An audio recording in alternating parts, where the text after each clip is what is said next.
আসসালামু আলাইকুম। ওয়ালাইকুম সালাম।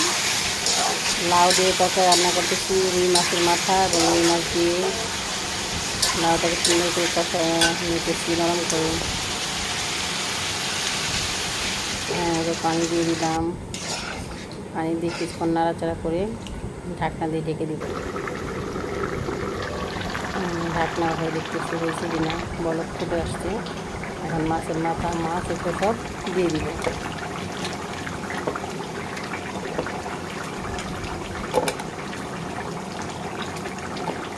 লাউয়ের তরকারি খেতে খুব মজা, এটা শরীরের জন্য অনেক ভালো। বেশি বেশি লাউ খাবেন।